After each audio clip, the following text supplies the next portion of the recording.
네, 각이 살아있는 정치평론 시사정각 시작하겠습니다. 오늘은 김진전 중앙일보 논설위원 그리고 최창렬 용인대 특임교수 두 분 나오셨습니다. 어서 오세요. 안녕하세요. 네. 먼저 첫 번째 키워드 영상으로 보겠습니다.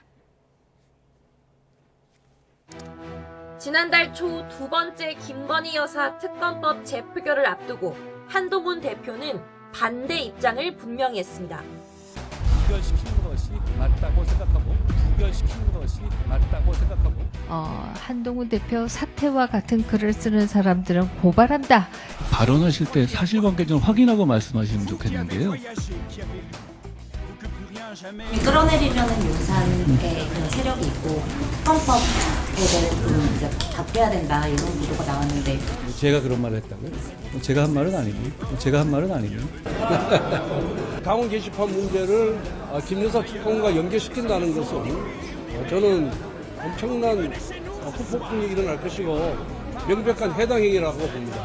그분 생각 같은데 제가 그분 생각을 특별히 언급할 필요는 없을 것 같아요. 일종의 냉각기를 갖고 좀 생각할 시간들을 갖도록 하자. 저는 한동훈 대표가 이 문제를 해결할 힘을 갖고 있다고 생각합니다. 제가 그런 말을 했다고요? 제가 한 말은 아니고 제가 한 말은 아닙니다라고 답을 했다는 거는 측근이든 누군가는 했다는 거는 인정하는 거네, 그죠? 뭐 공포탄을 쐈다, 뭐 경고탄을 쐈다, 뭐 이런 식으로 얘기하는 게. 네, 김건희 여사 특검에 대한 한동훈 대표의 뉘앙스가 조금 달라진 건 맞는 것 같습니다. 김진 의원님, 공포탄을 쏜 건 맞습니까? 공포탄을 쏜 거죠. 네. 정치 게임에 상당히 한동훈 대표가 이제 익숙해지기 시작했다. 이제 신인 티를 벗었다. 그런 의미에서 예. 정치 게임의 프로가 돼가고 있는데 논리적으로는 뭐 맞지 않죠. 일단은 한동훈 대표가 검사 출신이기 때문에 김건희 특검법을 법리적으로 반대를 하는 의사를 명백하게 밝혀야 되는데 이제 완전히 정치인이 돼가지고 김건희 특검법을 정치적인 문제, 당내 역학 싸움의 문제로 가져가는 시도를 하고 있어요. 지난번에 두 번째 표결 때 명백하게 반대를 했던 상황에서 지금 오히려 더 강하게 반대를 해야 되는 이유만 늘었지 이것을 애매모호하게 답변할 만한 상황 변화는 없는데 예. 오히려 이제 슬쩍 발을 빼면서 애매모호한 작전으로 일종의 정치 게임을 하고 있다. 그런데 이것이 이제 전투에서는 추경호 원내대표가 일종의 휴전을 선언했으니까 예. 전투에서는 한동훈 대표가 이번에 이길지 모르지만 검사 출신이 법리적인 문제를 스스로의 어떤 인생과 이 검찰의 원칙을 포기하면서까지 이용을 하는 것이 한동훈 대표의 정체성에 문제를 제기할 것 같습니다. 예. 어쨌든 본인이 한 건 아니라 그러거든요. 근데 기자들이 물어봤을 때 내가 한 말은 아니다.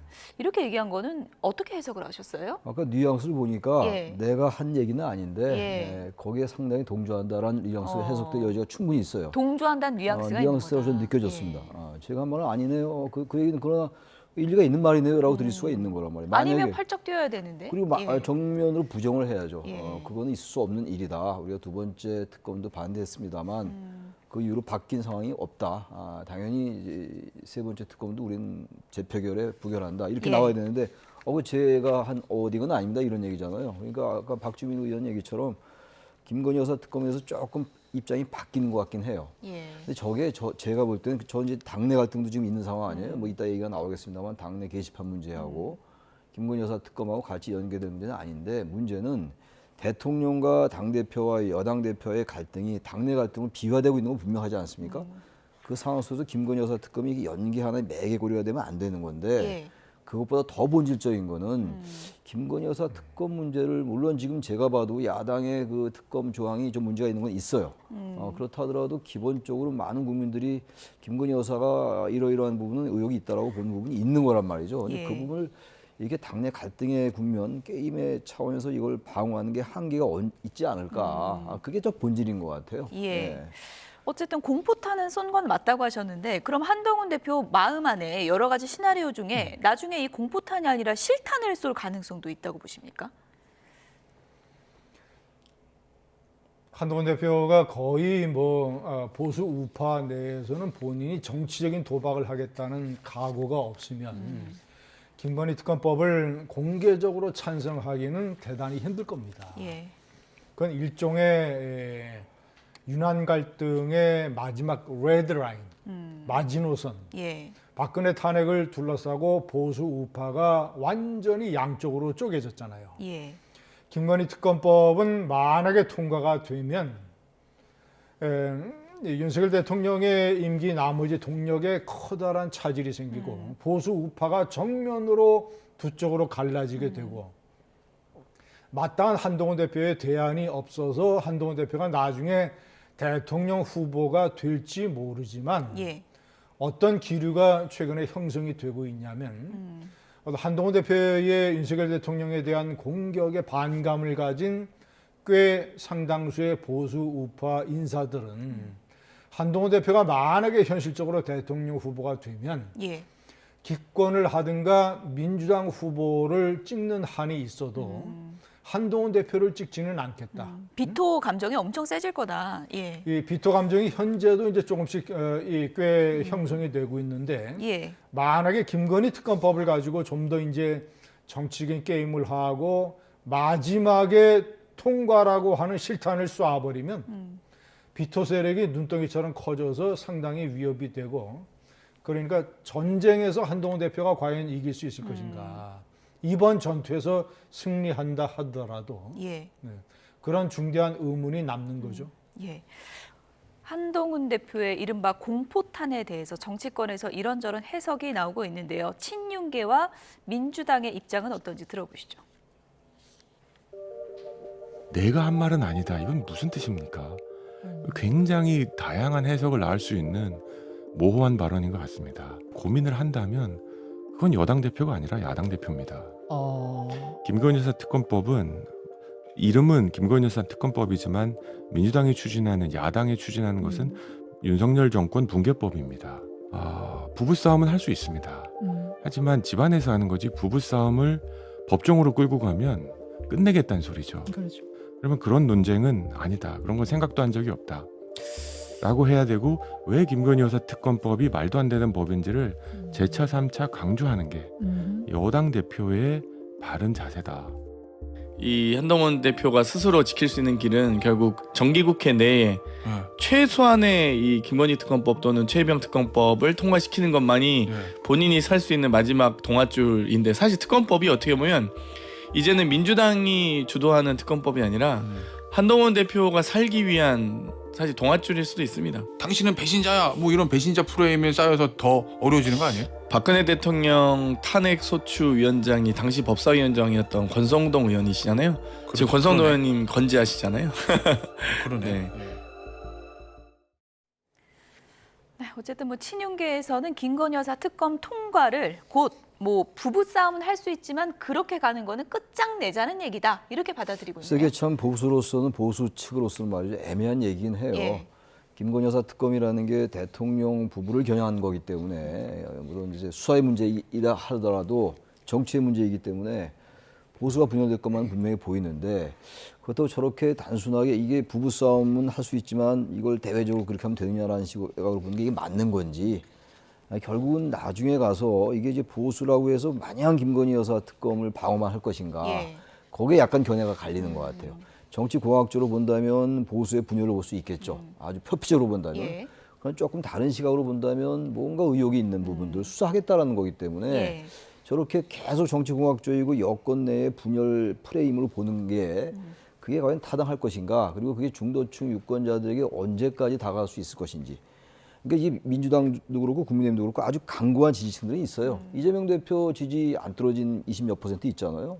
그리고 윤 대통령도 한 20%가량의 지지층이 있는 것이고 그 이외에 이제 많은 중도층들이 있는 거거든요. 근데 저 부분을 김건희 여사 특검이 만약 통과되면 한동훈 대표는 끝이다. 보수로부터 완전히 이반될 것이다라든지 그리고 보수층이 분열한다.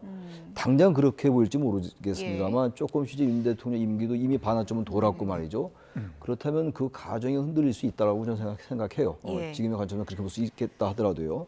어쨌든 12월에 이제 김건희 특검법 재표결을 앞두고 추경 원내대표가 너무 이제 당내 개파 간의 갈등이 가열되니까 말씀하신 것처럼 휴전 선언을 했는데 휴전 선언을 지금 했다는 거는 그만큼 재표결 좀 걱정은 된다 이런 거 반영한다고 볼 수 있습니까? 가장 중요한 게 한동훈 대표의 자세인데 한 대표가 상당히 이번에 뭔가 본인이 자신이 벼랑 끝에 몰리면 변화를 할 수 있다라는 것을 일종의 이 화력 시범을 했지 않습니까? 공포탄으로. 그러니까 추경 원내대표가 저런 식으로까지 얘기하는 것은 이 당원 게시판의 상황에 따라서 진짜 굉장히 감정적인 싸움으로 치닫게 되면 추가로 4표가 이탈을 하게 되면 김건희 특검법이 통과되는 거 아니에요. 윤석열 대통령은 국민의힘 의원들의 마음이 변해서 통과시키려면 시켜라. 할 수 없다. 나는 뭐 그대로 갈 수밖에 없다. 받아들일 수밖에 없다라고 대국민 기자회견에서 얘기는 했지만 현실적으로 특검법이 통과가 되면 레임덕의 시작입니다. 그리고 언론들이 김건희 여사 소환 문제 또는 뭐 추가적인 혐의 문제 아마 김건희 특검으로 상당 부분 언론이 도배를 할 거예요. 그렇죠. 그런데 한동훈 대표로서는 이것이 이제 뭐 보통 문제가 아닙니다. 만약에 한동훈 대표가 저 강을 건너게 되면 왜냐하면 처음에 특검법이 14개 혐의였는데 하루아침에 쑥딱 잘라서 2개로 만들었잖아요. 그것도 하나 도이치 사건은 이미 검찰이 불기소로 끝낸 거고 명태균 게이트는 창원지검에서 2명을 구속시키고 당사를 압수수색할 정도로 광범위하게 속도감 있게 수사를 하고 있는데 그런데 특검을 하겠다는 논리에 검사 한동훈이 찬성할 수 있는 이유가 하나도 없거든요. 논리상. 그 찬성하게 되면 자신의 검사 생활 자체를 스스로가 부정하고 배반하는 것이 되기 때문에 그것이 앞으로 계속적인 한동훈 대표에 대한 공세의 빌미가 될 것이고 대통령 후보가 돼서 대통령 후보 토론회에 나오면 상대방 후보가 그렇게 몰아칠 겁니다. 아니 당신은 검사 출신이어서 사실과 법리로만 따져서 사안을 판단을 해야 되는데 김건희 특검법을 정치적으로 그렇게 찬성을 해놓고 앞으로 대통령이 되면 법을 제대로 지킬 수 있겠느냐. 그럼 지금 상황이 어쨌든 김건희 특검의 운명이 지금 한동훈 대표 손에 좀 달려있다고 볼 수 있는 겁니까? 상당 부분 그렇죠. 저렇게 얘기를 하고 그러니까 자꾸 감정적인 문제로 변질이 돼가면 어떤 일이 벌어질지도 사실 모른다. 대표만 더 이탈을 하면 되는 거기 때문에. 근데 한동훈 대표가 뭐 공개적으로 찬성하자 이렇게 밝히지 않고 의원들 개개인별로 이거 비공개 투표니까 한 4명만 더 이탈해도 이게 찬성될 수 있는 거잖아요. 그렇죠. 그러니까 저 부분은 뭐 어떤 경우라도 한동훈 대표가 당론으로 할 수는 없어요. 김건희 여사 특검 우리 부결을 하지 말고 재표결해서 가결합시다라고 할 수는 없는 노릇인데 이 당내 갈등이라는 게 친윤과 친한의 갈등이라는 게 지금 당원 게시판 관련해서도 그렇고 워낙 이제 이게 대통령과 대표와의 갈등에서 당내 갈등으로 이제 전환이 됐는데 이것은 친윤 쪽에서는 이번 걸 기회로 해가지고 어쨌든 한동훈 대표의 타격을 주자라는 게 이렇게 보이긴 해요. 그런 상황 속에서 김건희 여사 특검이 그렇게 되면 안 되는 것임에도 불구하고 자연적으로 연계가 될 수밖에 없죠. 그러다 보니까 이건 이 여권 내에 어떤 단합이나 통합이 돼야 되는데 이게 구조적으로 통합이 안 되게 돼 있어요. 지금. 그래서 저 부분은 나중에 글쎄요, 그건 한동훈 대표가 판단할 문제입니다. 자신의 정치 생명을 거는 수밖에 없어요. 그렇다고 계속 김건희 여사 특검을 방어만 하자면은 지지율이 한계에 봉착할 거고 정치에 머무를 것 같고 말이죠. 그렇다고 찬성하자니 자신의 보수 내에서의 위상 같은 것들을 의식 안 할 수 없는 상황이라서 저 부분 겨우 오로지 한동훈 대표가 정치적 판단을 해야 되는데 저는 결국은 민심은 따를 수밖에 없다. 그게 정치다라고 생각합니다. 그래서 재의결 날짜에 국민의힘은 어떻게 할 것인가 지금 집단 기권설 이게 나오고 있거든요. 그 시나리오는 괜찮다고 보세요? 저는 아마 그렇게 가지는 않을 걸로 봅니다. 왜냐 집단 기권이라고 하는 것은 일종의 공개 투표입니다. 명패와 투표용지를 국회의원들이 받아들고 기표소 안에 가서 커튼 안에서 기표를 해서 투표함에 집어넣어야 되는 것인데 그렇지 아니하고 기표를 안 하고 명패와 투표용지를 그냥 백지 상태로 투표함에 집어넣는다는 거 아니에요? 예. 그것은 사실상의 공개 투표죠. 북한 김정은이의 노동당식의 투표죠. 예. 그래서 말은 저렇게 나와도 그래도 이탈표 단속하는 건 확실하지 않겠습니까? 그러니까 그것은 빈대를 잡으려다 초과 삼간을 태우는 것과 같죠. 그건 도저히 국민의힘이라는 공당이 아무리 상황이 급박을 해도 예. 채택할 수 없는 투표 비밀 투표 원리를 정면으로 배반하는 것이기 때문에 예. 저는 말은 나와도 그것은 실현 불가능할 것이라고 생각을 합니다. 민주주의 원칙마저 버리면 안 된다. 이렇게 이제 얘기를 해주셨습니다. 지금 뭐 당내 갈등이 여러 갈래로 지금 심화되고 있는데 당내 게시판 논쟁은 뭐 친인척, 집안 싸움까지 번지는 분위기죠. 지금 친한계에서는 김건희 여사 고모의 SNS 내용을 가지고 반격에 나서기도 했는데요. 관련해서 김재원 최고위원 목소리 들어보시죠. 고모라는 분은 사실 엄밀한 의미에서 보면 우리가 말하는 가족 개념에서는 조금 벗어나 있죠. 우리가 보통 그 이야기하는 그런데 뭐 가족이라고 볼 수도 있고 한데 이분이 당원 게시판에 지금 글을 올려서 그 난동을 부린 게 아니잖아요. 당원이 인증을 하고 글을 올리고 그러나 내 글인지 아닌지 지금 확인하지 않아서 벌이는 문제와는 차원이 다르지 않습니까? 그리고 고모까지 이야기하면 이제 또 이모도 찾아내야 되고 또 조카도 찾아야 되고 그건 의미가 없는 이야기죠. 네, 뭐 친한계에서 의미 없는 공세를 이어간 것이다. 김재원 최고위원은 이렇게 주장하면서 고모는 사실 뭐 가족도 아니다. 이렇게 치면 뭐 이모까지 찾아야 되냐 이렇게 반격을 했네요. 아니, 저렇게 반격하는 논리는 저는 좀 유치한 것 같아요. 고모는 직계가 아니니까 괜찮다 그런 논리가 있어요. 고모도 피가 다 섞였죠. 왜 직계가 아닙니까? 그렇게 따지면 다 장인 장모도 다 마찬가지예요. 장인 장모는 뭐 그럼 장모는 가족인가요? 그렇게 따지면 피가 한 방도 안 섞였는데 저는 김재원 최고위원도 그렇고 너무 자기 편만 들다 보니까 자꾸 거기에 많은 논리만 갖다 대는 것 같아요. 뭐 일정 부분 할 수 없다 하더라도 저 부분 저렇게 접근하지 않았으면 좋겠어요. 지금 당원 게시판 논란이 꽤 오래됐습니다. 9월 5일 날부터 되게 그때쯤부터 이게 이제 도지기 시작했는데 거의 한 달이 다 돼가요. 근데 당원 게시판 국민들은 어떻게 보겠어요? 뭐 내용도 보니까 뭐 저기 누구 임명을 도용했단 말부터 무슨 그렇지 않다는 것도 있고 뭐 팔동원이다 이런 말도 있고 그러는데 이게 잠시 하다가 말아야죠. 너무 집요한 것 같아요. 친윤계에서 너무 집요하게 하는 거하고 특히 일부 원외 인사가 과도할 정도 집요함을 보이는 것 같아요. 누구라고 말씀은 안 드리겠습니다만. 말씀하셔도 됩니다. 장해찬 최고 얘기하는 거 전 최고 얘기하는 건데 그렇게까지 집요함을 보여야 되는 것인지 말이죠. 물론 과도한 건 있겠죠. 그 사람도 친윤의 주장에 따르면 그렇다 하더라도 이걸 대충 하다 말아야지. 저렇게까지 정말 죽자사자하고 이전 투기 양상을 보기 시작했어요. 심지어 전략부총장이 고모 얘기를 꺼내니까 또 저렇게 친윤 쪽에서 저렇게 반격하는 거 아니겠어요? 국민들이 어떻게 보겠어요? 저 부분을 좀 어느 정도 덮을 건 덮어나가야죠. 뭐 이슈가 이슈를 덮는 그런 차원이 아니더라도 저는 어쨌든 당원 게시판 논란 빨리 종식됐으면 좋다. 그렇게 생각합니다. 지금 뭐 3주 넘게 진행이 되고 있는 상황인데 이런 상황에서 대통령 지지율과 당 지지율은 추이가 어떻게 나타나고 있는지도 좀 확인해 보겠습니다. 윤석열 대통령 국정수행 지지율 한국갤럽 여론조사 결과가 오늘 나왔는데요. 결과 함께 보시죠. 네, 긍정이 다시 소폭이지만 떨어졌고요. 19%를 기록했습니다. 당 지지율도 좀 볼까요? 네, 국민의힘과 더불어민주당 당 지지율 보고 계십니다. 큰 등락은 아니지만 어쨌든 국민의힘 같은 경우에는 지금 좀 오름세를 보였습니다. 대통령 지지율과는 조금 흐름의 차이는 있는 것 같습니다.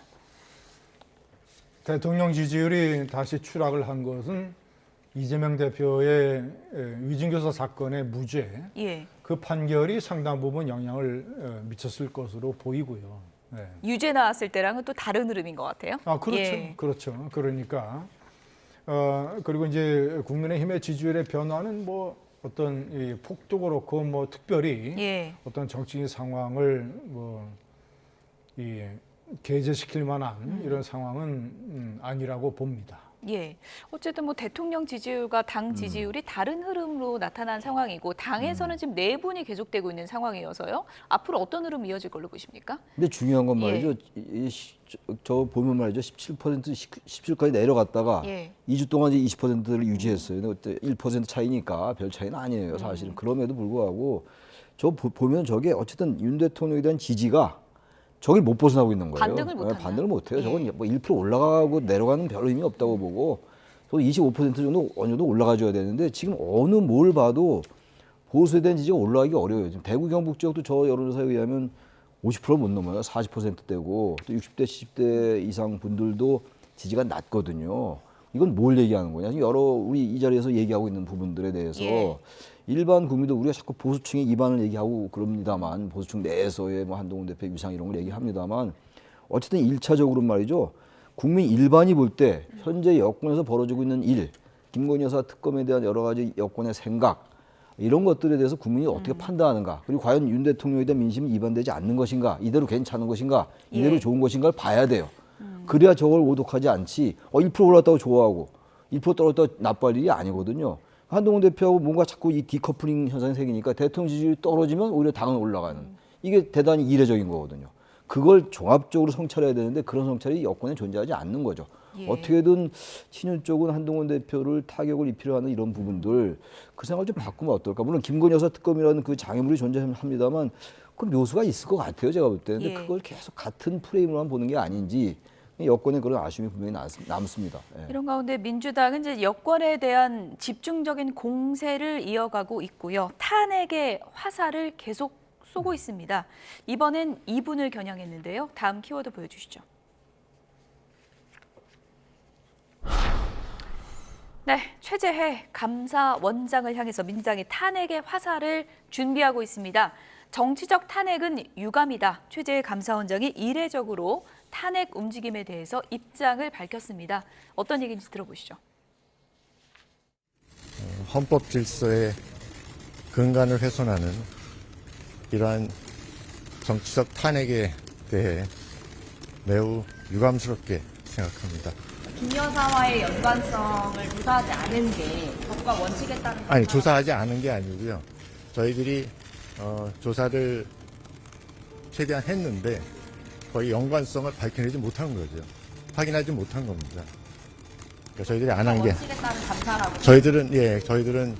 저희들 주어진 법과 원칙에 대한 감사라고 생각합니다. 법관도 아시다시피 잘못했다고 자를 수가 없잖아요. 유일하게 탄핵만이 자를 수 있는 거잖아요, 그죠? 고도의 독립성을 보장된 사람에 대한 유일한 견제 수단으로서의 의미가 있기 때문에 그걸 한번 생각해 보실 필요가 있고요. 감사원장의 경우에는 이제 감사원이 보드 시스템이잖아요. 그럼 기능이 다 정지되느냐? 원칙에 따른다면 그렇진 않죠. 견제를 하기 위한 거의 유일한 수단이 탄핵이거든요. 어제는 저희가 이 시간에 중앙지검장 탄핵에 대해서 얘기를 해봤는데 감사원장도 지금 탄핵 표결에 같은 날에 들어간다고 하거든요. 민주당이 어떤 실익을 노리고 있는 걸까요? 감사원장을 탄핵을 해서 직무를 정지시키면 감사위원회가 감사원의 최고 의사결정기구인데 네. 그럼 감사원장이 직무정지가 되면 나머지 감사위원 6명이 친민주당, 친국힘 3대 3이 됩니다. 그런데 감사원장을 이어받을 수 있는 서열, 그러니까 임명된 이 기간으로 따져서 서열 1위, 2위가 전부 다 문재인 대통령이 임명을 했던 친민주당 성향이라고 볼 수가 있죠. 네, 조은석 감사위원, 김인혜 감사위원 이렇더라고요. 그렇죠. 예. 감사원의 최고 의사결정기구가 3대 3이 되고 서열 1, 2가 감사원장의 직무를 이어받게 되면 그러면 감사원에 실질적으로 민주당 산하에 들어가게 되는 것이죠. 최고 의사결정. 그렇게 되면 어떤 윤석열 대통령에 대한 정권에 대한 어떤 공격성 감사 예. 이런 것도 이제 검토가 가능하게 되고 최재해 감사원장에 대해서는 문재인 대통령이 임명한 감사원장이지만 문재인 정권의 통계 조작이라든가 서해 공무원 피살 사건 같은 아픈 부분에 대한 감사를 철저하게 해서 발표한 사람 아닙니까? 예. 그러니까 그런 것에 대한 일종의 정치적 보복의 성격도 있고 현실적으로 감사원을 장악하려고 하는 의도도 있다라고 판단됩니다. 11번째 탄핵안이라고 하는데 이제 박주민 의원이 자를 수가 없는 사람을 탄핵만이 자를 수가 있는 거다 이렇게 이제 얘기를 했거든요. 그런데 자르고 싶은 사람마다 다 이렇게 탄핵 카드를 꺼내는 것에 대한 또 비판적인 시각도 아니, 있을 것 박주민 같고요. 의원 말은 맞는 말이에요. 예. 탄핵이라는 게 헌법에 나와 있는 것이고 예. 대통령, 국무총리, 국무위원 등등 있어요. 탄핵 대상들이 있고 탄핵이 이제 소추가 의결된다 하더라도 헌재에서 기각되면 끝이에요. 다시 직무에 복귀하는 건데 제가 볼 때 최재 감사원장은 문재인 정부 때 임명됐습니다만 현 정부 들어가지고 과도할 정도로 문재인 정부 때 정책을 감사하면 분명히 있어요. 제가 봐도. 그리고 예. 무슨 대통령실이나 용산 관저 이전 문제 이런 문제도 감사위원회 회의록을 공개 안 했다라는 게 지금 이제 민주당의 주장이거든요. 그리고 위증을 했다 예. 이런 얘기인데 그건 뭐 최재 원장은 지금 부인하고 있는 건데 그렇다 하더라도 감사원은 독립기구입니다. 대통령이 임명하는 행정부 소속이라 하더라도 그래서 자꾸 이제 헌법기관인 이제 감사원을 국회로 이관해라 이런 말이 나오고 있습니다만 예. 근데 제가 어제 최재 원장이 문재인 정부 때 임명됐던 분임에도 불구하고 너무 이제 윤 정권 지향 편향적인 건 있어요. 제가 볼 때 그렇게 보이는데 예. 그러니까 민주당으로서는 탄핵할 수 있다고 치더라도 지금 말씀처럼 이게 지금 감사원장에 대한 탄핵은 헌정사상 처음이에요.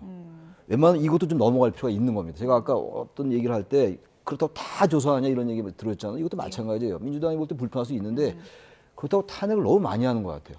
탄핵이 그만큼 이게 지금 우리 헌정사상 처음이라는 얘기는 그만큼 감사원장의 직위라는 걸 인정하는 거거든요.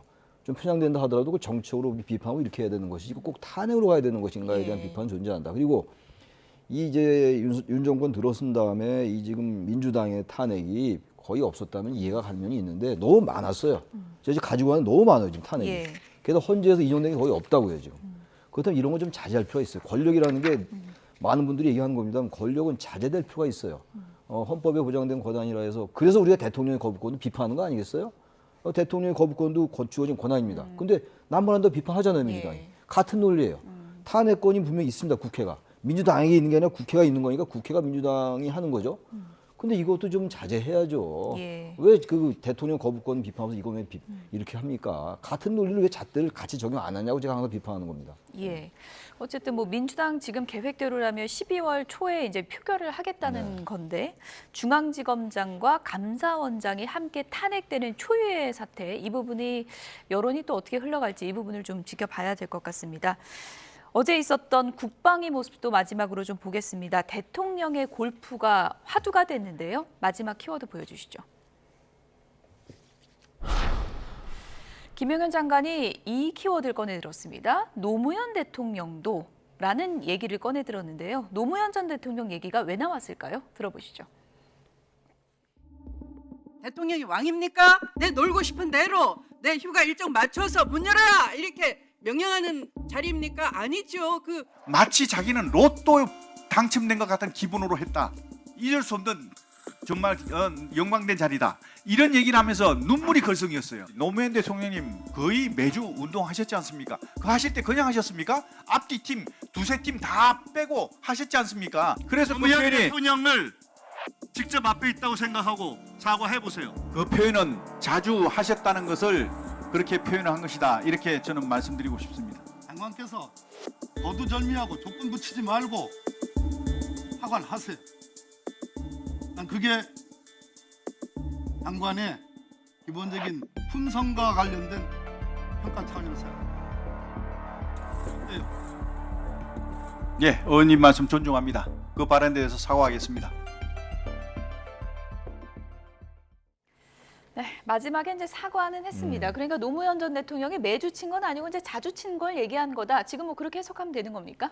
아니, 뭐 발언 저렇게 하면 안 되죠. 예. 무슨 윤 대통령에 대한 방어를 한다고 해서 뭐 과거 대통령 끌어들여가지고 그렇게 할 필요 없다 그런 얘기예요. 항상 제가 말씀드리는 게 있는 그대로 얘기하면 돼요. 예. 노 대통령이 매주 하진 않았잖아요. 근데 그게 뭐 그렇게 비유했다고 저는 저렇게 비유한 자리가 아니죠. 좀 그래서 골프 칠 수 있죠. 예. 근데 이제 그 부분에 대해서 저렇게 또 여야 간에 뭐 장관이 여당은 아닙니다만 어쨌든 휴가 중에 골프 친 건 공식적으로 인정을 한 거예요. 인정했으니까 예. 단지 이제 최근에 왜 그 이제 트럼프가 예. 트럼프 당선인이 골프를 잘 치니까 골프 외교 때문에 이제 채를 얼마나 잡았는데 이미 8월 달에도 윤 대통령이 골프 쳤다지 그것과 예. 연계되어 있는 얘기들이에요. 예, 저 얘기가. 근데 저런 얘기들도 저렇게 무슨 국회에서 할 얘기는 아닌 것 같아요. 대통령이 현실적으로 그런 게 별 좋아 보지는 않습니다만 뭐 대통령 전직 대통령도 그런 적이 있긴 있었죠. 단지 이제 국방장관이 매주 쳤는데 뭐가 문제냐라는 식으로 하는 거.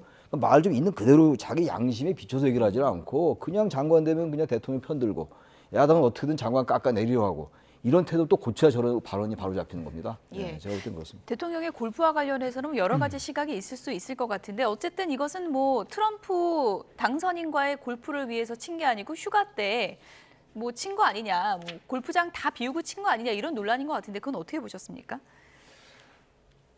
용산 대통령실에서 노무현 대통령이 임기 5년 동안 골프를 몇 번 쳤는가를 조사를 해서 발표를 하면 됩니다. 김영환 장관이 국회에서 저렇게 얘기를 해서 정치적인 논란을 키울 필요 없이 노무현 대통령이 골프를 5년 동안 몇 번 쳤다. 거기에 비하면 윤석열 대통령은 굉장히 골프 횟수가 적은 것이다. 이렇게 당당하게 얘기를 하면 돼요. 제가 뭐 여러 차례 그런 지적과 인상을 가지고 있습니다만 윤석열 대통령의 특장 중에 특장이 그가 대통령이 된 이유가 당당함입니다. 예. 문재인 대통령이 그를 검찰총장에서 압살하려는 데 맞서서 당당하게 싸웠던 검찰총장의 모습을 기억을 해서 유권자들이 그를 대통령으로 뽑아준 것이거든요. 그러면 골프 문제도 저는 왜 윤 대통령과 용산이 당당하지 못하는지 제가 이해를 할 수가 없어요. 예. 조지 부시 대통령은 이라크 전 때도 골프를 여러 차례 쳤습니다.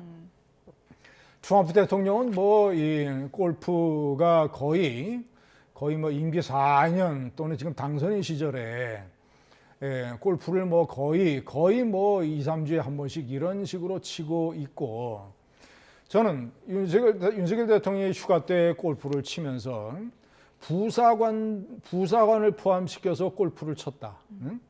부사관 말고 또 뭐 어떤 계급의 장교가 있었는지 모르겠어요. 예.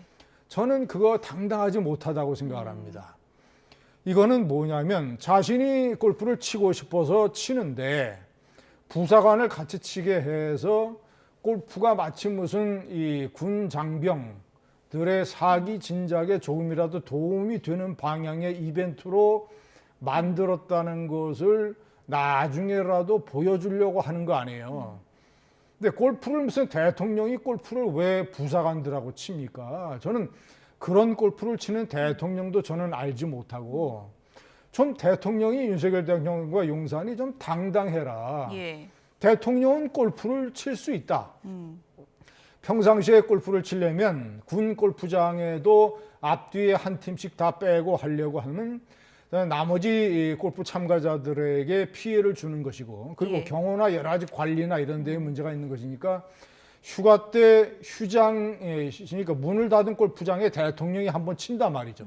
저는 대통령이 그렇게 할 수 있다고 봅니다. 그저 대통령 뽑아가지고 대통령의 일거수일투족마다 다 시비를 걸어서 공격을 하는 이 사회의 풍조와 야당의 정책인 선동의 아래에서 예. 대통령이 무슨 취미 생활을 할 것이며 대통령이 골프를 쉽게 어떻게 칠 수 있는 분위기가 우리 사회입니까? 그런 사회에서 대통령이 그래도 국정의 스트레스도 좀 풀고 본인 나름대로의 어떤 이 분위기 전환을 위해서 골프를 치는 거면 여름 휴가 때 휴장을 한 군 골프장에서 골프 칠 수 있어요. 그러면 자기가 좋아하는 친구들 불러다가 아니면 무슨 뭐 가까운 무슨 뭐 이 공직자나 관리들 불러다가 당당하게 골프를 치지. 예. 그 부사관하고 치고 부사관이 무슨 뭐 로또를 맞은 것처럼 눈물을 흘리고 눈물을 흘렸는지 안 흘렸는지 모르겠지만 예. 그렇게 감격을 했다는 얘기를 왜 국민들에게 해야 되는 건지. 아니 골프가 무슨 죄입니까? 지금 골프를 치는 인구가 얼마나 많은데요. 대통령 골프 못 쳐요? 노무현 대통령은 그렇게 골프를 많이 쳤는데. 예. 그래서 골프 회동에서 보듯이 용산과 윤석열 대통령이 너무 우리 사회의 대통령 부부에 대한 공격과 예. 야당의 선동적 공격에 굉장히 주눅이 들어있다. 예. 그리고 우리 사회 분위기도 저는 좀 바꿔야 된다고 봅니다. 대통령 일거수일투족 다 쫓아다니면서 어떻게 해서인지 제가 한마디만 좀 덧붙이겠습니다. 시간이 많이 되지만 윤석열 대통령이 많은 잘못을 저질렀어요. 그러나 그 잘못의 성격이 문재인 대통령과는 차원이 다릅니다. 예? 노무현 대통령 정권과도 차원이 다르고 윤석열 대통령이 무슨 문재인 대통령처럼 조작을 했습니까? 공작을 했습니까? 아니면 군사기밀을 유출했습니까? 노무현 대통령처럼 박연차 부부에게 노무현 대통령 가족이 640만 달러를 받는 대형 비리를 저질렀습니까? 줄여주시죠. 예. 그런 윤석열 대통령한테 무조건 이 사회의 이 지식인들과 모든 사회가 다 총체적으로 나서서 일거수일투족 다 그냥 저는 그거는 올바른 분위기가 아니라고 봅니다. 제가 한 말씀 좀 드릴게요. 잠시만요. 지금 시간이, 시간이 다 돼가지고 오늘 김준희 의원님께서 골프 논란과 관련해서 하고 싶으신 말씀이 많으셨던 것 같습니다. 오늘 답변 중에 가장 길게 답변하셨는데 최장일 교수님 끝으로요. 간략하게 좀 이 부분을 정리해 주세요. 어쨌든 골프 논란과 관련해서는 여러분들의 다양한 시각이 있을 텐데 축구나 족구는 되는데 왜 골프는 운동으로 받아들이지 못하냐 이런 시각도 있지만 또 안보 위기나 경제 위기나 이런 상황 속에서 그렇게 긴 시간 골프를 즐기는 게 또 서민 정서에 안 맞는다 이런 시각도 분명히 있거든요. 골프는 저는 골프를 안 치는데 제주에 골프 치는 사람 너무 많아요. 그거 전혀 문제가 안 되죠. 그런데 문제는 이제 안보 휴가라고 하면서 그걸 쳤다라고 이제 야당이 문제 제기하는 것이죠. 거기다 이제 양론이 있는 건데 이 부분을 무조건 대통령이라고 골프 치지 말라는 법이냐 그렇게 얘기하면 안 돼. 세상에 대한민국 정도의 이 소득 수준에서 대통령 골프 치는 거 뭐라고 그러는 사람이 없죠. 단지 이제 아까 말씀드린 것처럼 이거 왜 트럼프 당선인과 관련된 골프 얘기가 나왔는데 이미 그전에 쳤었고 앞뒤 다 자르고 쳤느냐 그랬는데 또 김영현 장관이 전직 대통령을 끌고 들어오니까 얘기가 된 거예요. 그러니까 이거는 과도히 그렇게 너무 길게 말씀하실 건 아니고 특히 또 하나 말씀드리고 싶은 게 지난 전 대통령, 문 대통령이나 노무현 대통령이 조작했다 이런 식의 얘기 그건 야당이 들을 땐 비판할 수밖에 없어요. 그러니까 그런 부분들도 이것과 같은 레벨에서 얘기될 건 아니다라고 제가 말씀드립니다. 두 분 하실 얘기가 많으시겠지만 네. 저희가 문재인 정권의 조작과 공작과 군사기밀 유출은 다 역사적인 사실이고 언론에 보도가 됐는데 그게 왜 사실이 아니면 노무현 전 대통령 정권과 왜 골프를 비교하면 안 돼요? 비교를 해야죠. 노무현 대통령이 그렇게 했을 때 우리 사회의 진보좌파가 노무현 대통령 골프에 대해서 뭐라고 얘기했는지 그런데 왜 윤석열 대통령의 골프에 대해서는 그렇게 얘기했는지 왜 비교를 하면 안 돼요? 아니, 왜 비교를 제가 드린 얘기는 뭐냐면 양쪽이 다 같다 이런 얘기예요. 그러면 그 이른바 윤 대통령 이 보수 정권은 과거 대통령들에 대한 골프 얘기 합니까? 마찬가지예요. 그러니까 저 부분에 대해서는 굳이 골프 얘기 나와서 그 부분에 국한시키지 않고 과거 정권의 뭐 조작이다 이런 문제까지 같이 레벨 연결시키는 레벨이냐 노년의 레벨이 그 레벨이 다르다. 윤 대통령의 골프는 오케이 제가 봐도 과한 게 있어요. 아니 그 비판이 그렇다 하더라도 그 과거 정권의 여러 대통령들의 무슨 조작 의혹 같은 것까지 연결시킨다는 게 그게 조금 과하다라는 말씀 드립니다. 저희가 이게 다음에 다시 나눠볼 기회가 있을 것 같으니까요. 그때 두 분께 좀 충분한 발언 시간을 드리도록 할게요. 오늘은 여기서 마무리하겠습니다. 김진전 중앙일보 논설위원, 최창열 용인대 특임교수 두 분이었습니다. 고맙습니다. 네.